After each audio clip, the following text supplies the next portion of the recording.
इसको जांचने वाला उपकरण भी कह सकते हैं। जांचने वाला उपकरण उन्हें आप लोग का भी ध्यान रख रहा है। बिहार में नीतीश सरकार के पूर्ण शराबबंदी के दावों के बीच पटना से नकली शराब के फैक्ट्री का पर्दाफाश हुआ है। जी हां, नकली शराब के फैक्ट्री का, जिसको लेकर लोगों की मिलीजुली प्रतिक्रिया सामने आ रही है। कुछ लोग नीतीश कुमार पर सवाल उठा रहे हैं, कह रहे हैं कि ऐसे ब्लैक में और नकली शराब का सेवन से बेहतर है कि सरकार शराब पर लगे बैन को पूरी तरीके से हटा दे। तो कुछ लोग इस छापेमारी की सराहना करते हुए सम्राट चौधरी की तारीफों की पुल बांध रहे हैं।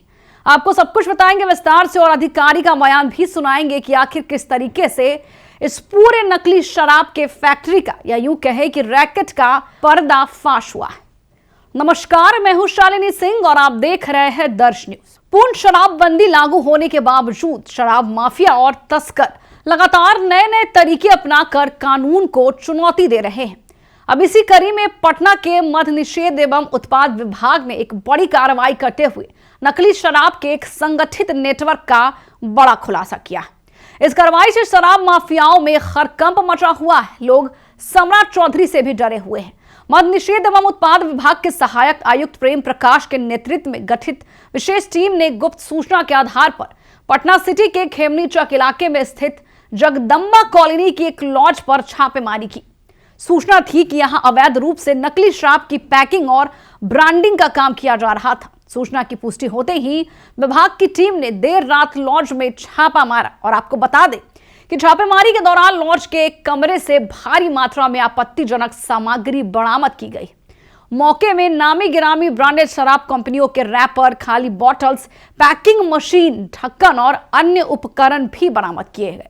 और बरामद सामान को यह देखकर यह साफ हो गया है कि यहां नकली शराब को असली ब्रांड के नाम पर पैक कर बाजार में उतारने की पूरी तैयारी की जा रही थी।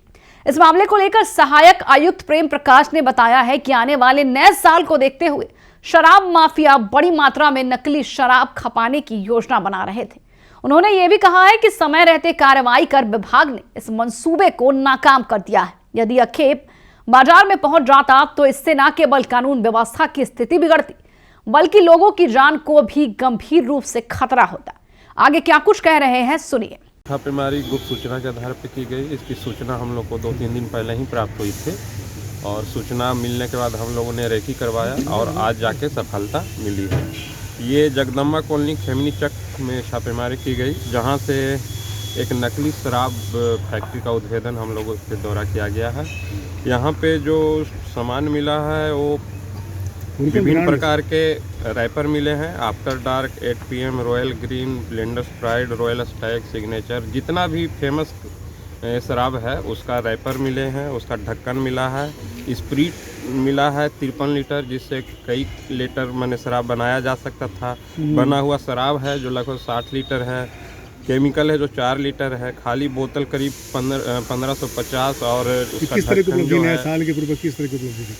ये तो नए साल के मद्देनज़र देखें तो बहुत बड़ी उपलब्धि है, क्योंकि ये नकली शराब है और इसके पीने से लोग मर भी सकते हैं और ये नकली शराब पकड़ा जाना बहुत बड़ी उपलब्धि है। तो सर, इसमें जो छापेमारी की गई किसके मकान में किया गया, क्या संचालक कौन था, इसमें मेन कौन है? ये तो लॉज की तरह का एक रूम में बनाया जा रहा था। उसमें जैसा प्रारंभिक पूछताछ में पता चला है, लेकिन मौकाए वारदात पे वो बनाने वाला पकड़ा नहीं गया। विशेष गहन पूछताछ की जाएगी तो इसमें आगे जो आएगा बताया जाएगा। शराब के सेहत को देखने को एक उपकरण मशीन भी देखा गया है कि पकड़ा गया है। किस तरह का वो मशीन है, कौन सा? नहीं, एक्चुअली वो हाइड्रोमीटर सेट है। शराब का स्ट्रेंथ उससे नापा जाता है, माने जितना स्ट्रेंथ का शराब होना चाहिए, जैसे सिग्नेचर जितना स्ट्रेंथ का होना चाहिए उतना ही स्ट्रेंथ का ये बनाता था।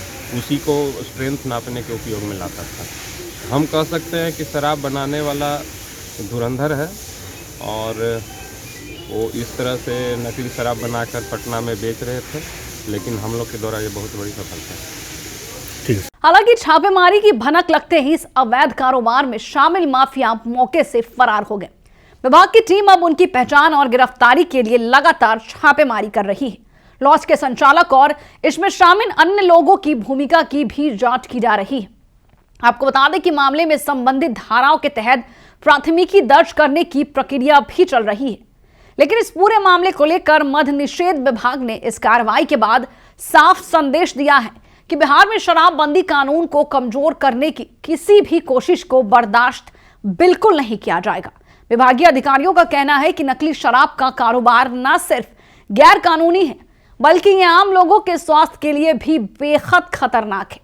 आपको बता दें कि इस कार्रवाई के बाद पटना सहित आसपास के इलाकों में शराब माफियाओं के बीच डर का माहौल बन चुका है। विभाग ने आम जनता से भी अपील की है कि यदि कहीं अवैध शराब निर्माण, भंडारण या फिर बिक्री की जानकारी मिले तो तुरंत इसकी सूचना प्रशासन को दे।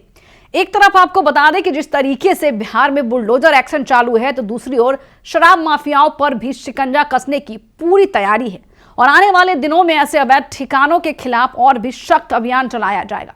इस कार्रवाई को बिहार में शराबबंदी को सख्ती से लागू करने की दिशा में एक अहम कदम भी माना जा रहा है। लेकिन इस पूरे मामले को लेकर आपको बता दें कि लोगों की मिलीजुली प्रतिक्रिया सामने आ रही है।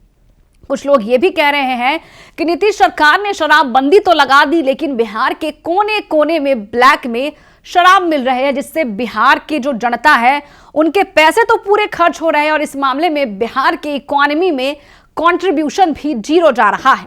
यानी कि बाहर से शराब लाए जा रहे हैं, बिहार की जनता को बेचे जा रहे हैं और बिहार में कहने के लिए शराबबंदी है। तो दूसरी तरफ कुछ लोग और खासकर महिलाएं ये भी कह रही हैं कि शराबबंदी को बिल्कुल नहीं हटाना चाहिए। फिलहाल के लिए इस खबर में इतना ही, लेकिन आप अपनी राय हमें कमेंट बॉक्स में लिखकर जरूर बताएं कि क्या आप भी चाहते हैं कि बिहार से शराबबंदी पर लगा बैन को हटा देना चाहिए।